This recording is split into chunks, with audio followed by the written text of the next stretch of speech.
Boa noite. Foi preso no fim de semana o suspeito de ter matado um estudante em fevereiro deste ano em frente a uma universidade em Santos. O rapaz teria confessado o crime e a motivação. A coletiva de imprensa foi para dar detalhes da prisão do suspeito de ter matado o universitário. Jefferson de Oliveira Cruz, de 20 anos, foi pego em uma casa noturna no Centro Histórico de Santos. Trazido à delegacia, submetido a reconhecimento pessoal pelas testemunhas presenciais do crime, o suspeito foi, de forma inequívoca, apontado como sendo responsável pelo disparo de arma de fogo que matou o Matheus. A polícia chegou até o suspeito após um mês da morte de Matheus Demétrio Soares, de 19 anos. O estudante de uma conceituada Universidade de Santos estava em um bar na rua Oswaldo Cruz, no bairro do Boqueirão, quando foi atingido por um tiro.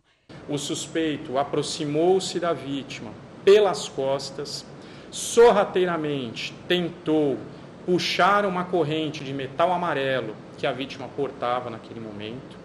De forma instintiva, a vítima virou-se.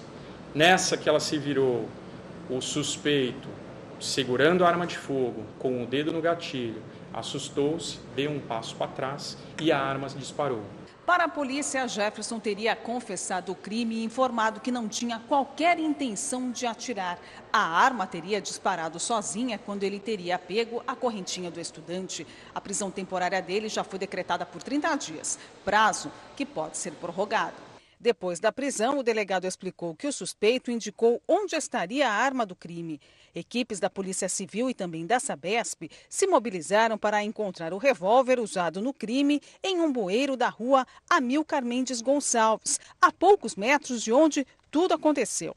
Câmeras foram colocadas em cabos para auxiliar nas buscas, mas nada foi encontrado. Por existir ainda a possibilidade dela estar sedimentada nas galerias pluviais, a Polícia Civil continuará as buscas até que, de forma técnica, seja demonstrado que, de fato, a arma se perdeu em razão aí do grande nível de chuvas que nós passamos aí nos últimos dias. No mês passado, um outro jovem chegou a ser detido suspeito de ter matado Matheus, mas horas depois foi liberado devido ao reconhecimento das testemunhas.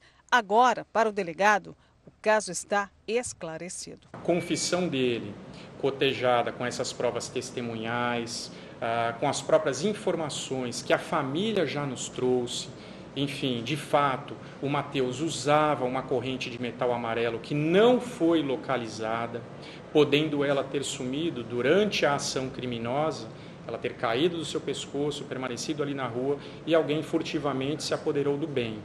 Enfim, todos esses fatos analisados com todas as provas que existem no inquérito, tornam verossímil os fatos confessos pelo suspeito, tornando-se impossível a sua responsabilização penal, não pelo crime contra a vida, e sim pelo crime patrimonial com o evento morte, o roubo qualificado, conhecido como latrocínio. E ainda no final de semana em Santos, 3 mulheres foram presas na zona noroeste por estelionato. A polícia chegou até elas por meio de uma denúncia anônima. O trio estava dentro deste carro na rua Iara Nascimento. Com elas foram apreendidos cartões de crédito em nome de terceiros, talões de cheque, máquinas de leitura de cartões bancários, dinheiro e documentos. Foi constatado que o veículo foi roubado no início do mês em São Paulo. As mulheres foram recolhidas à cadeia feminina do 5º DP e responderão por receptação e estelionato. Se condenadas, ficarão presas por até 4 e 5 anos, respectivamente. E uma ação conjunta da Polícia Militar e da Guarda Municipal de Guarujá prendeu 11 ladrões no domingo. 6 deles eram menores de idade. Os marginais estavam roubando na orla da Praia do Guaiúba. As vítimas fizeram boletins de ocorrência e os bandidos foram capturados nas imediações. Os objetos levados foram devolvidos. O O corpo do jovem Gabriel do Nascimento Ramos, de 13 anos, foi encontrado hoje pela manhã em São Vicente. O menino estava desaparecido desde sábado, quando saiu para brincar com amigos em um rio. Nenhum adulto acompanhava os menores. Os bombeiros acharam o adolescente em uma área próxima à Ponte do Mar Pequeno. Um acidente neste domingo no Guaiúba, em Guarujá, resultou na morte de Jaqueline Lopes Mendes, de 33 anos. O primo André Rodrigues Mendes, também de 33 anos, estava no carro, ficou ferido e foi encaminhado ao hospital, mas não corre risco de morrer. Segundo informações da polícia, a vítima fatal não tinha habilitação e aprendia a dirigir quando perdeu o controle do veículo. Atingiu uma barra de ferro e bateu num poste. A frente do automóvel ficou destruída e a traseira apoiada na mureta de um restaurante. A polícia aguarda o depoimento do passageiro para tentar esclarecer exatamente o que aconteceu. E outro acidente, desta vez envolvendo uma moto, tirou a vida de uma jovem por volta das 5 da manhã de ontem em São Vicente. Ela estava na garupa quando o namorado perdeu o controle e atravessou o canteiro central da Avenida Angelina Prete da Silva, no Jardim Irmã Dolores, área continental do município. Ao bater na guia, os dois foram ao chão. Angélica Kimberly Bonfim teve um ferimento grave na cabeça e morreu na hora. O namorado, Ricardo Santana Mendes, foi levado ao hospital municipal com ferimentos leves. A polícia constatou que ele não tinha habilitação e os documentos da moto estavam vencidos. Ricardo vai responder por homicídio culposo quando não há intenção de matar e por dirigir sem habilitação. A vítima completaria hoje 20 anos. Susto na Ponta da Praia, em Santos. Um apartamento pegou fogo. Os moradores tiveram que sair às pressas. O incêndio pode ter sido provocado por um curto-circuito no ar-condicionado. De repente, a fumaça preta começou a sair de uma das janelas do 10º andar deste prédio. E foram poucos minutos para que as labaredas se propagassem com maior intensidade. O fogo começou no apartamento que fica bem no Canal 7, em Santos. Não era nem 8 horas da manhã. Os moradores tiveram que sair às pressas, só com documentos e animais de estimação. Assim que o fogo começou, a energia elétrica do prédio foi cortada, o que dificultou ainda mais a saída de idosos e cadeirantes. Estava na rua, minha filha que ligou desesperada, eu estava na academia. Ela ligou nervosa, falando que estava pegando fogo e mandou eu vir embora, eu não sei. Porque quando eu cheguei já estava pegando fogo, eu já estava aqui embaixo, ela já tinha descido com os cachorros. Eu acredito que tenha sido no meu quarto, por causa que a janela que pegou foi a do meu quarto, provavelmente um curto, não sei, não tenho a menor ideia. A força das labaredas atingiu as janelas dos 2 andares de cima e, aos poucos, destroços se desprendiam. Equipes do Corpo de Bombeiros e do Resgate foram acionadas para atender também aqueles que inalaram fumaça e, principalmente, resgatar moradores que, devido à intensidade do fogo, não conseguiram deixar os apartamentos vizinhos. 4 pessoas moravam no local, 2 delas crianças que tinham acabado de sair para a escola. Uma delas estava no apartamento e não se feriu. Saiu apenas com o cachorro da família. Isso aí remete aos cuidados que a gente deve ter dentro de casa também, né? A gente sempre lembra. Com certeza, né? O pessoal está até dizendo que parecia ar-condicionado, mas eu nem acredito porque não estava tão calor assim, né? Para usar o ar-condicionado, mas é sempre um problema, né? 5 viaturas dos bombeiros, com 15 homens, se mobilizaram. O tenente explica que as labaredas só não foram controladas com maior facilidade devido a problemas com a água do prédio.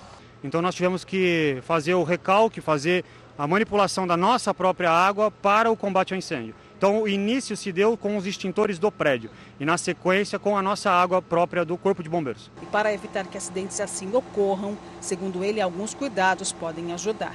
A segurança é sempre verificar principalmente a parte elétrica, né, do seu apartamento. Se ele suporta tantos equipamentos que você está utilizando. Essa é a forma de segurança para verificar isso daí. E depois de 7 dias de paralisação, a greve dos servidores de São Vicente terminou na sexta-feira. Os servidores aceitaram um reajuste de 7% proposto pelo prefeito Luiz Cláudio Billy. Pela manhã, o chefe do executivo chegou a apresentar um balanço financeiro para os líderes sindicais. Os números justificavam a impossibilidade de um reajuste superior. Em cerimônia na Câmara de Vereadores de Santos, o presidente do Sistema Santa Cecília de Comunicação e pró-reitor administrativo da Unisanta, Marcelo Teixeira, filiou-se ao PSD, Partido Social Democrático. A cerimônia de filiação de Marcelo Teixeira ao PSD, Partido Social Democrático, aconteceu na Câmara Municipal de Santos. O encontro contou com o ministro das Cidades e fundador do partido, Gilberto Kassab.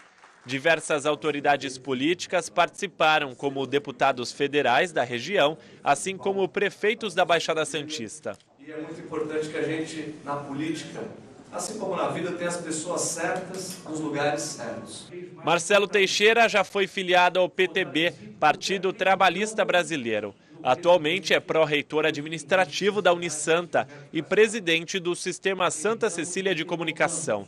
Teixeira também já foi presidente do Santos Futebol Clube e atua em ações sociais da cidade, como no Lar Santo Expedito. Nós precisamos ter, dentro do quadro do PSD, pessoas desse naipe.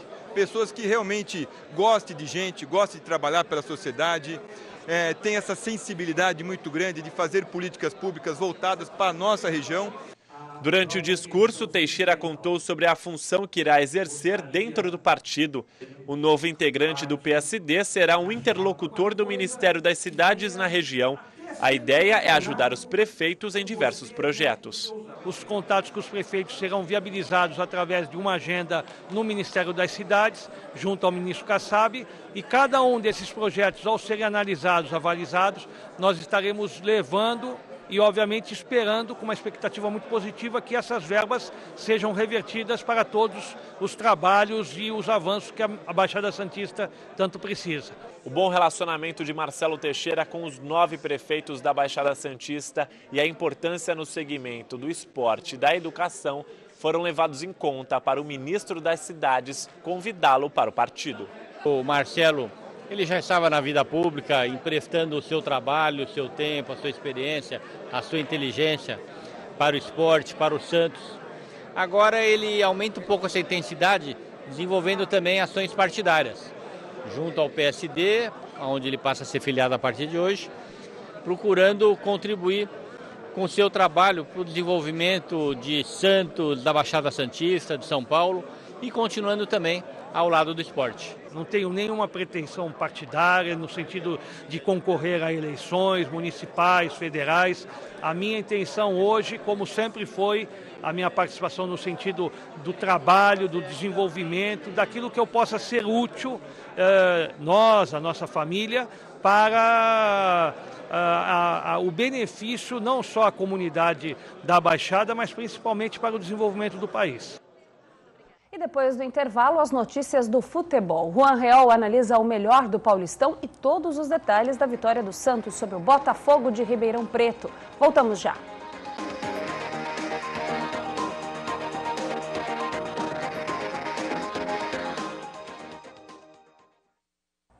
Pela segunda vez consecutiva, a Faculdade de Direito venceu o trote solidário e ecológico. A premiação foi entregue durante uma cerimônia no consistório da Unisanta.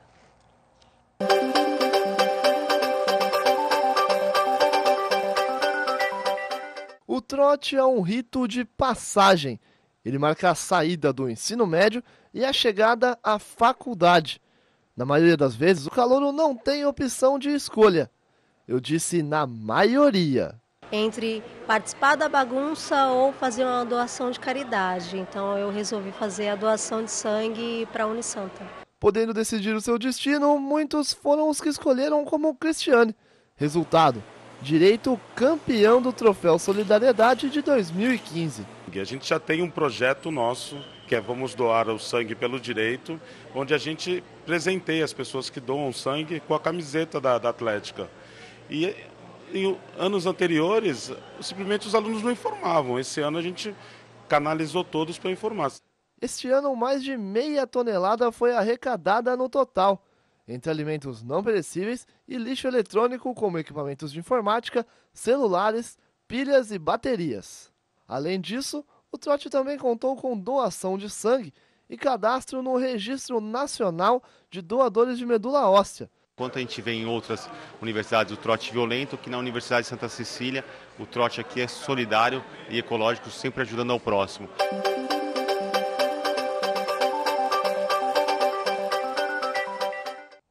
O Santos venceu o Botafogo ontem em Ribeirão Preto e alcançou a 4ª vitória consecutiva no Paulistão. Com o resultado, o Peixe tem agora a melhor campanha da competição com 20 pontos. Aos 23 minutos, o Santos abre o placar. Lucas Lima cobra o escanteio. Werley, de cabeça, finaliza após desvio de Ricardo Oliveira. Aos 24 minutos da segunda etapa, o Peixe amplia. Ricardo Oliveira aproveita o ótimo passe de Lucas Lima e fuzila 2-0. No último minuto, o camisa 9 do Peixe fecha a conta. Com oportunismo, Ricardo Oliveira desvia o chute de Lucas Otávio. Final no estádio Santa Cruz, Santos 3, Botafogo 0. O alvinegro praiano volta a campo nesta quarta-feira contra o Palmeiras. O clássico vai ser disputado na Vila Belmiro às 10 da noite. E para falar mais sobre o Santos, eu converso agora com o editor do Santa Portal, Juan Reol. Boa noite, Juan. Boa noite, Paula. Boa noite, amigos do Caderno Regional. Desculpa, gostou da participação do Santos ontem? Bom jogo do Santos, né? Não sentiu falta do Anderson Moreira, que acho que era a principal expectativa de todos que assistiram a partida. O Santos jogou leve, parece até que jogou melhor, mas realizou uma excelente partida. Eu acho que quem está fazendo a diferença no Santos, viu, Paulo, é o Valência, que chegou ali, melhorou o meio de campo, né? Ele acabou assumindo a posição com a lesão do Alisson, mas ele fortaleceu um pouco mais o meio de campo, deixou o Lucas Lima jogar com mais liberdade e o Lucas Lima participando dos gols. Você vê que o Lucas Lima participa dos 2 primeiros gols, o Ricardo Oliveira acaba fazendo assistência porque ele desvia de cabeça para o Werley completar. Mas o Lucas Lima está tendo mais movimentação, está armando melhor o Santos e eu acho que o Santos está jogando com mais velocidade. Então, eu acho que a grande diferença do Santos é realmente essa entrada do Valência, que fortaleceu. E destaque para o Ricardo Oliveira, que além de dar esse desvio para o gol do Werley, o primeiro gol do zagueiro Werley pelo Santos, né? Ele acabou marcando os outros 2 gols, 2 golaços, né? O terceiro, o Lucas Otávio, acabou fazendo a jogada, a assistência para ele, e a diferença de um centroavante de posição mesmo, um cara acostumado com a posição, ele super bem posicionado, na movimentação da zaga ele se movimentou junto, do jeito que recebeu a bola já mandou para o gol. Um belo gol do Ricardo Oliveira, que vinha sendo questionado há um mês, não marcava pelo Santos, o gol dele tinha sido o primeiro desse retorno contra o Red Bull, ele jogou bem e marcou gols e isso foi importante. E aí outra situação interessante dessa partida, da ausência do Anderson Moreira, foi que o Gabigol assumiu a posição de titular, mas ele não foi bem. Não foi bem. Isso daí já abre brecha para a discussão de que os veteranos acabam permanecendo com a vaga, porque o Gabigol ele realmente esteve bem abaixo do que se esperava e o Ricardo Oliveira jogou muito, né? Agora, Rua, pelo que eu estou vendo aqui, os números camuflam uma realidade. O Santos realmente é o melhor time do Campeonato Paulista? Pois é, né, Paulo? O Santos está com 20 pontos, o Corinthians com 19. O Corinthians tem um jogo a menos, que é o clássico contra a Portuguesa, de ter participado na primeira fase da Libertadores, então falta essa partida. Mas o Santos, de fato, surpreendeu a todos, porque quem acompanhou, como a Santa Cecília acompanhou bem próximo, toda a eleição do Santos, todo o início do Modesto Roma, imaginava que o Santos fosse ter muito mais dificuldade de iniciar essa temporada. Mas não é o que está acontecendo. Independente do Anderson Moreira ou não, ele ter criticado os jogadores da base, ter se mostrado insatisfeito com questão de salário, direitos de imagem atrasados, mas ele acabou conseguindo armar um bom time com os reforços que chegaram. E o Santos ele tá consistente em campo, tem feito boas partidas. Então o Santos está merecendo a posição que ele ocupa. Mas é que a gente sabe que o Paulista, a gente vai muito pelas partidas que acontecem, né? O Santos enfrentou um Botafogo muito fraco agora e acabou conquistando uma vitória que não foi muito difícil. Já o Corinthians vem de um clássico. Eu acho que essa primeira fase do Paulista tem muito isso, ela acaba enganando um pouco se o time vai bem ou não. O Santos fez um bom clássico contra o São Paulo, vai enfrentar o Palmeiras agora e eu acho que aí a partir dessa partida a gente vai ter uma noção. Mas de fato o Santos vem fazendo jus de ser a melhor equipe até o momento, né? Esse clássico contra o Palmeiras, o Marcelo Fernandes ele vai dirigir a equipe? Sim, o Modesto Roma confirmou que ele permanece para o clássico, ele não vai apressar o processo da contratação do novo treinador. Eles entraram em contato com o Abel não quis abaixar o salário, o Abel que tem fama de ter salários altos, o Abel Braga, né, que estava no Internacional, e os outros dois nomes são Dorival Júnior e Wagner Mancini, os dois já com passagens pelo Santos. O Dorival Júnior, os últimos títulos que o conquistou pelo Santos, é o mais forte, é o que corre assim mais forte. É engraçado que tanto o Mancini quanto o Dorival estavam na Europa fazendo reciclagem, aprendendo com os outros treinadores, observando os jogos na Europa, mas o Dorival já voltou para o Brasil, deve se reunir com a diretoria do Santos, mas o Modesto Roma já deixou claro que não vai apressar o processo de contratação e ele confirmou Marcelo Fernandes. Robinho, David Braz devem voltar já? Eu acredito que sim, né, Paulo? Eles são os titulares, saíram por suspensão. Eu duvido muito que o Marcelo Fernandes vá deixar o Robinho no banco para permanecer com o Gabigol como titular até depois dessa partida do Gabigol bem abaixo do esperado. O David Braz é uma situação um pouco mais complicada. Acredito que ele vai jogar, que não vai sair do time. Mas o Gustavo Henrique, que foi o zagueiro que ocupou a posição dele, reclamaram muito quando ele saiu para a entrada do Erle, mas o Erle foi contratado para ser titular. O Erle é um jogador que tem mais bagagem. Eu acho que vai ter um pouco de... O David Braz vai jogar, mas vai ficar todo mundo de olho nessa posição, entendeu? Qualquer vacilo dele do Erle vão forçar a barra para o Gustavo Henrique voltar. Mas acredito que os dois voltam naturalmente, sim. Agora, o Palmeiras também venceu na rodada. Na nova Arena, a equipe da capital bateu o Bragantino por 1-0, gol de Rafael Marques. O Palmeiras é o líder do grupo C com 18 pontos. Pois é, Paulo, você vê aí o gol, a gente acabou de assistir. O Palmeiras jogou com uma equipe reserva, o técnico Oswaldo de Oliveira poupando bastante a equipe. O Bragantino, embora não venha bem nessa competição, mas ele sempre é uma equipe de tradição no Paulista, sempre acaba complicando, mas o Palmeiras ganhou sem grandes sacrifícios. O destaque foi que o Zé Roberto voltou a jogar no meio e está toda uma polêmica da questão de renovação ou não do Valdívia.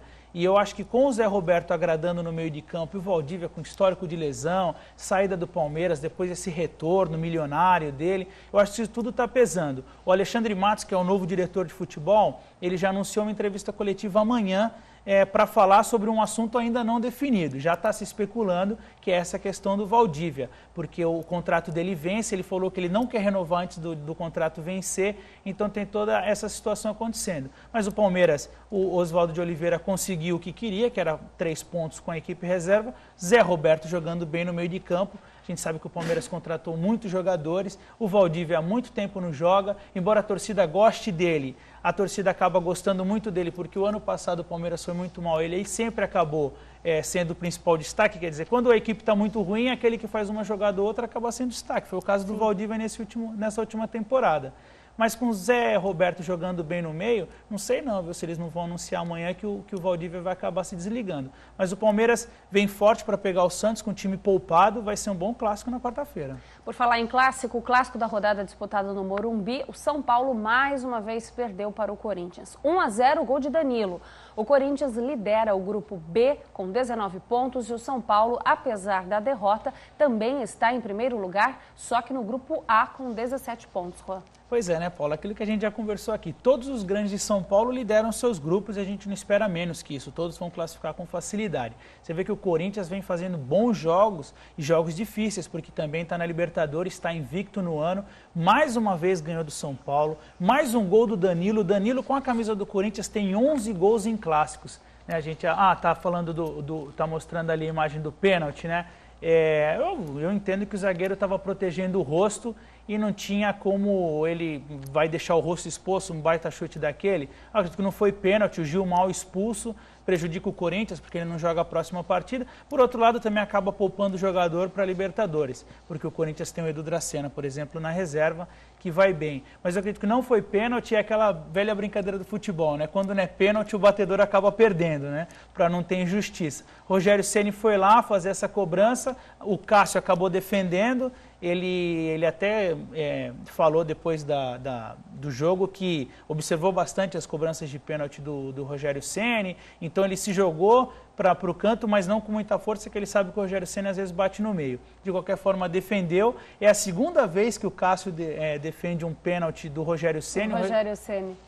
Pois é, o Rogério Ceni que já perdeu pênaltis 20 vezes, 16 vezes foram defendidas por goleiro. O Cássio é o principal porque defendeu 2 vezes. Além dele, só o Lauro, que fez sucesso na Portuguesa e na Ponte Preta e justamente defendeu um gol cobrado pelo Rogério Ceni, uma vez na Ponte Preta em 2005, uma vez na Portuguesa em 2013. Os dois entrando para a história. O Rogério Ceni e o Corinthians, que tem essa situação, eles sempre ficam nesse conflito, né? O Rogério Ceni marcou o 100º gol da carreira dele contra o Corinthians, ele que tem 124 gols, e agora ele já está a 6 gols de sofrer o 100º do Corinthians. Então tem toda essa situação. Mas o Corinthians voltou a jogar bem.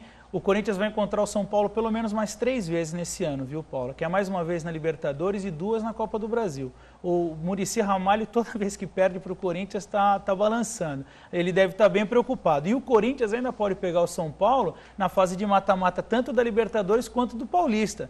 E está se tornando uma situação engraçada, principalmente no Morumbi, que há 8 anos o São Paulo não consegue vencer o Corinthians em casa. Já são 13 jogos.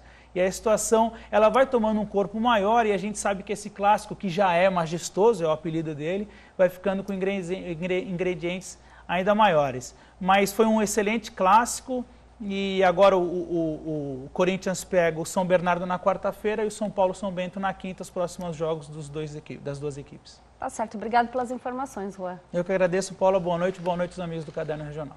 E a edição de hoje termina aqui pelo Santa Portal. Você sempre continua muito bem informado. Obrigado pela companhia, boa noite e até amanhã.